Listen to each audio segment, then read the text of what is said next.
Hello mga mi, money bouquet nga pala ang ating gagawin for today's video. Ang money bouquet na gagawin natin ay worth 500 pesos. Ang bills na ginamit ko dyan ay 10 pieces na 20s and 6 pieces na 50s. Bali 20s lahat dapat yan, kaso nagpapalit tayo sa bangko wala na daw 20 na bills na ganyan na inire-release. Puro daw mga coins na. Kaya buti na lang at mayroon akong stock ng mga malulutong na 20s. Yan ay stock ko pa last year. Iniipon ko talaga yung mga malulutong na bills para sa money bouquet pag may nagpagawa sa akin. Para hindi na ako mahirapan magpapalit sa bangko. Gumamit nga pala ako dyan ng plastic na pinaglagyan ng ating paper bills. Ang size ng plastic natin ay 3 by 6.5. Yan ay sakto doon sa sukat ng mga paper bills.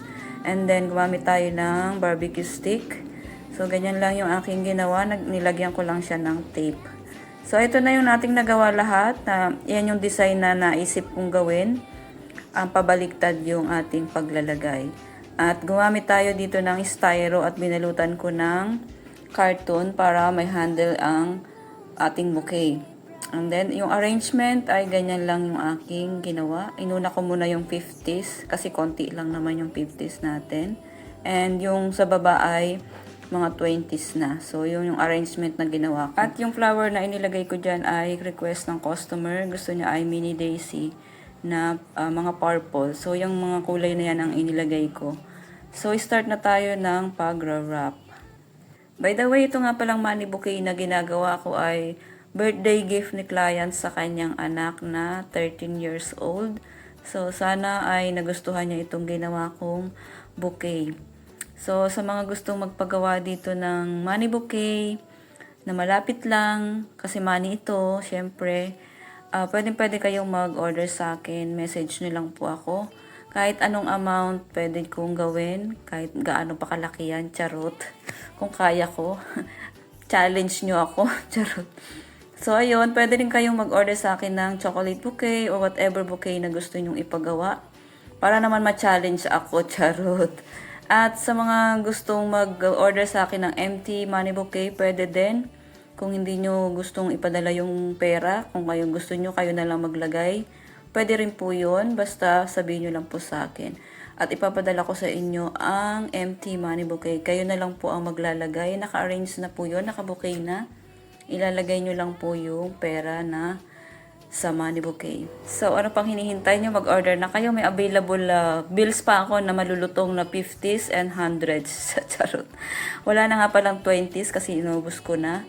So, wag na kayo magpagawa ng 20s na paper bill. Pwede yung 20 na coins. So, ayan na nga pala yung ginagawa ko. Ang dami kong daldal. Yung ginamit ko nga pala dyang wrapping paper is yung katulad ng ginawa ko sa chocolate bouquet. Kasi isang client lang yung nag-order niyan. Favorite siguro ng pagbibigay niya is yung pink at saka purple. So, mabenta rin talaga sa akin yung ganyang kulay. Best seller talaga sa akin yung pink and purple. Aywan ko kung bakit. Siguro kasi ang ganda ng pagka-combination niya. At paborito talaga ng karamihan ay purple. So, ayan, panoorin nyo na lang ulit ang aking ginagawa.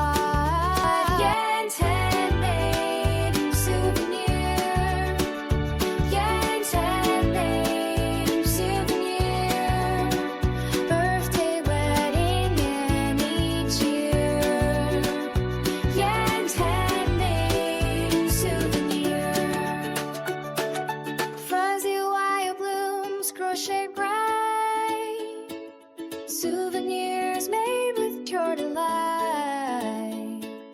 Yen's handmade, always near.